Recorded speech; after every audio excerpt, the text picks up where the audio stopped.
আসসালামু আলাইকুম প্রিয় দর্শকবৃন্দু, আপনারা দেখছেন আকাশ বার্তা। আজকের এই পর্বে থাকছে দেশের সর্বশেষ আবহাওয়ার গুরুত্বপূর্ণ আপডেট। আগামী ২৪ ঘন্টায় কোথায় হতে পারে ভারী বৃষ্টি, কোথায় বাড়তে পারে ঝড়ের আশঙ্কা, কোন কোন অঞ্চলে তাপমাত্রার বড় পরিবর্তন আসছে, সবকিছু জানিয়ে দেব বিস্তারিতভাবে। এছাড়াও থাকছে নিম্নচাপ, বজ্রবৃষ্টি, ঘূর্ণিঝড়ের সম্ভাবনা এবং নদীবন্দর ও সমুদ্র বন্দরের সতর্ক সংকেত সম্পর্কিত সর্বশেষ তথ্য। তাই ভিডিওটি শেষ পর্যন্ত দেখুন এবং ভিডিওতে একটা লাইক দিয়ে চ্যানেলটি সাবস্ক্রাইব করে জানতে থাকুন দেশের সর্বশেষ আবহাওয়ার পরিস্থিতি। প্রিয় দর্শক, আজ ২৭ মে ২০২৬ বুধবার। জানিয়ে দিব এখন থেকে পরবর্তী ২৪ ঘন্টার বিস্তারিত আবহাওয়া আপডেট। দেশের বিভিন্ন অঞ্চলে সম্ভাব্য বৃষ্টি, বজ্রপাত, তাপমাত্রার ওঠানামা, কালবৈশাখীর আশঙ্কা এবং সাগরের পরিস্থিতি নিয়ে জানিয়ে দিচ্ছি সর্বশেষ তথ্য। মে মাসের শেষ লগ্নে এসে বাংলাদেশের সামগ্রিক আবহাওয়া পরিস্থিতি কিছুটা মিশ্র অবস্থানে রয়েছে। বর্তমানে দেশের উত্তর ও উত্তর পূর্বাঞ্চলে জলীয় বাষ্পের আধিক্য থাকায় বৃষ্টির প্রবণতা কিছুটা বেশি দেখা যাচ্ছে। তবে দক্ষিণ ও পশ্চিমাঞ্চলের জেলাগুলোতে আকাশ মেঘলা থাকলেও ভ্যাপসা গরমের অস্বস্তি এখনও কাটেনি। আবহাওয়া অধিদপ্তরের তথ্য মতে মৌসুমি বায়ু এখনও সক্রিয় হওয়ার প্রক্রিয়াধীন। তবে প্রাক মৌসুমি বায়ুর প্রভাবে দেশের বিভিন্ন স্থানে বিক্ষিপ্তভাবে হালকা থেকে মাঝারি ধরনের বৃষ্টিপাতের সম্ভাবনা রয়েছে। বিশেষ করে দুপুরের পর থেকে বিকেল বা সন্ধ্যার দিকে আকাশ মেঘলা হয়ে বজ্রসহ বৃষ্টির সম্ভাবনা বেশি। বঙ্গোপসাগরের পরিস্থিতির দিকে তাকালে দেখা যাচ্ছে সাগরে বর্তমানে বড় কোনো নিম্নচাপ বা লঘুচাপের অস্তিত্ব নেই। তবে ভারতের পশ্চিমবঙ্গ ও তৎসংলগ্ন বঙ্গোপসাগরীয় এলাকায় একটি দুর্বল ঘূর্ণিবায়ু অবস্থান করছে। এর প্রভাবে দক্ষিণ পশ্চিম দিক থেকে আর্দ্র বাতাস দেশের উপকূলীয় অঞ্চলের দিকে প্রবাহিত হচ্ছে। গভীর সাগরে বাতাসের গতিবেগ স্বাভাবিকের তুলনায় কিছুটা বেশি থাকলেও সমুদ্র উত্তাল হওয়ার মতো কোনো সংকেত নেই। তবে জেলেদের মাছ ধরার ক্ষেত্রে সতর্ক থাকতে বলা হয়েছে। বিভাগভিত্তিক আবহাওয়া বিশ্লেষণে দেখা যাচ্ছে ঢাকা বিভাগে আজ দিনের তাপমাত্রা ৩৫ থেকে ৩৭ ডিগ্রি সেলসিয়াসের মধ্যে থাকতে পারে। দুপুরের পর হালকা ঝোড়ো হাওয়া সহ বজ্রবৃষ্টির সম্ভাবনা রয়েছে।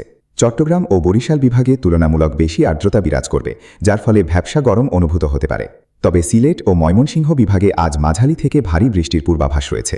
বিশেষ করে পাহাড়ি এলাকায় বৃষ্টির প্রবণতা বেশি থাকবে। রংপুর ও রাজশাহী বিভাগে আকাশ আংশিক মেঘলা থাকবে এবং কোথাও কোথাও বিক্ষিপ্তভাবে কালবৈশাখীর সম্ভাবনা উড়িয়ে দেওয়া যাচ্ছে না। খুলনা বিভাগে দিনের বেলা তাপপ্রবাহের মাত্রা সহনীয় থাকলেও রাতের দিকে তাপমাত্রা দ্রুত কমে আসবে। দেশের কোথাও কোথাও বিশেষ করে উত্তর পশ্চিমাঞ্চলের জেলাগুলোতে আজ বিক্ষিপ্তভাবে কালবৈশাখী ঝড়ের আশঙ্কা রয়েছে।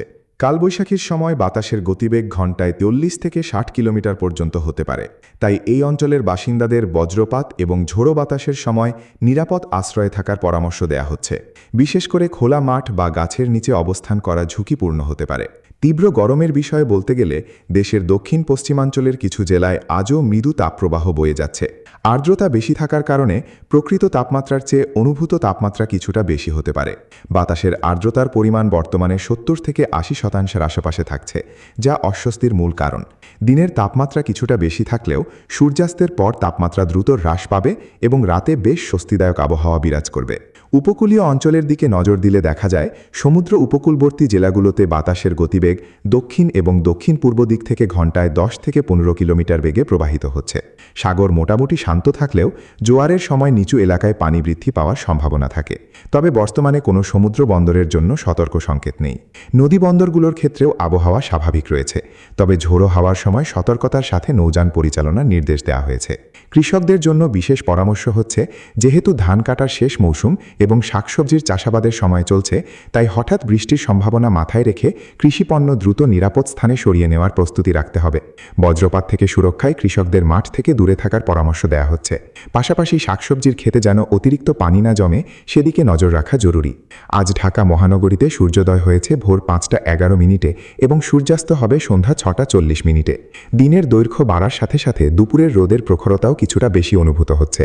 তাপমাত্রার সার্বিক বিচারে আজকের দিনটি স্বাভাবিক আবহাওয়ার মধ্যে দিয়েই অতিবাহিত হবে। দেশের আকাশ সাধারণত আংশিক মেঘলা থেকে অস্থায়ীভাবে মেঘলা থাকতে পারে। সর্বোচ্চ তাপমাত্রা ৩৭ ডিগ্রি এবং সর্বনিম্ন তাপমাত্রা ২৪ ডিগ্রি সেলসিয়াসের আশেপাশে থাকার সম্ভাবনা রয়েছে। আজ দেশের সিংহভাগ অঞ্চলে স্বাভাবিক আবহাওয়া থাকলেও কিছু কিছু স্থানে বজ্রসহ বৃষ্টির সম্ভাবনা উড়িয়ে দেওয়া যাচ্ছে না। যারা দিনের বেলা বাইরে বের হবেন তারা অবশ্যই রোদ চশমা ও পানির বোতল সাথে রাখার চেষ্টা করবেন। আকাশবার্তা সবসময় চেষ্টা করে আপনাদের আবহাওয়ার সর্বশেষ ও নির্ভুল তথ্য দিতে। পরিবেশের ভারসাম্য রক্ষায় গাছ লাগান এবং প্রকৃতিকে আপন করে নিন। আপনি কোন জেলা থেকে এই খবরটি দেখছেন নিচে কমেন্টে লিখে জানান। আর প্রতিদিনের নির্ভরযোগ্য ও বিশ্লেষণ ভিত্তিক আবহাওয়ার আপডেট পেতে চ্যানেল আকাশ বার্তা সাবস্ক্রাইব করে রাখুন। সবাই ভালো থাকুন, সচেতন থাকুন। আল্লাহ হাফেজ।